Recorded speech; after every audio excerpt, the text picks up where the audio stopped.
happy birthday. माँ, आपको जन्मदिन बहुत मुबारक हो। Whenever I think of you, I remember Psalm 33 and verse 12. जब भी मैं आपके बारे में सोचता हूँ, मैं स्मरण करता हूँ भजन संहिता 33 और उसके वचन 12 को। Here it says, Blessed is the nation whose God is the Lord. यहाँ लिखा है, क्या ही धन्य है वह जाति जिसका परमेश्वर यहोवा है। Rather, I would take it this way. Blessed is the person whose God is the Lord.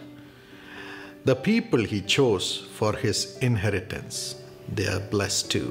मैं इसे इस तरह से कहूँगा, क्या ही धन्य है वह व्यक्ति जिसका परमेश्वर यहोवा है और वह समाज या परिवार जिसे उसने अपना निज भाग होने के लिए चुन लिया हो। Well, here we see two groups of people. देखिए, हम यहाँ दो लोगों के समूह को देखते हैं। One, एक तो है the group or the people who chose God or the Lord Jesus to be their Lord of their life. जिसने यीशु मसीह या परमेश्वर को अपने जीवन का प्रभु होने के लिए चुन लिया है। You have done it for 79 years. माँ, आपने 79 वर्षों के लिए ऐसा किया है।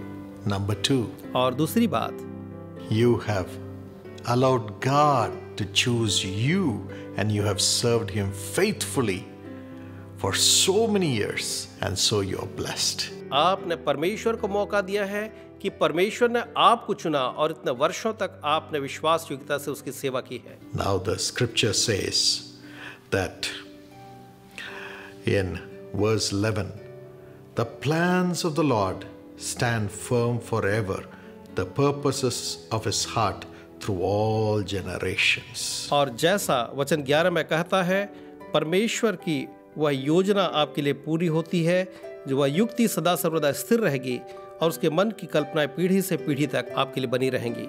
God's plan shall stand firm forever.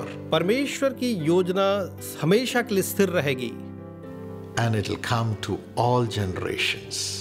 और वो पीढ़ी से पीढ़ी तक पूरी होती रहेगी। Because you are blessed, क्योंकि आप आशीषित हैं, having sought the Lord and having given your life to Christ. जब आपने यहोवा को ढूंढा और अपना जीवन प्रभु यीशु को सौंपा है। And secondly, answered God's call. और दूसरी बात, आपने परमेश्वर की पुकार को उत्तर दिया। We are blessed. उसके कारण से आज हम आशीषित हैं। God's plan comes into our lives. और परमेश्वर की जो योजना और कल्पनाएं हमारे जीवन में आती हैं। And from generation to generation, God's thoughts operate in our life. और हमारे जीवन में परमेश्वर की कल्पनाएं जो है पीढ़ी से पीढ़ी तक सक्रिय काम कर रही हैं। We are thankful to you for being that blessed woman. हम आपका धन्यवाद करते हैं कि आप हमारे लिए वो धन्य स्त्री हैं। Because of you, we are blessed, and we want you to be blessed more, and also we want to live a life to be a blessing to you from generation to generation. आपके कारण से हम आशीषित हैं। हम चाहते हैं कि आप और आशीषित हों और हम औरों के लिए भी आशीष का कारण बने पीढ़ी दर पीढ़ी। May God give us grace. परमेश्वर हमें ऐसा ही अनुग्रह दे। Happy birthday.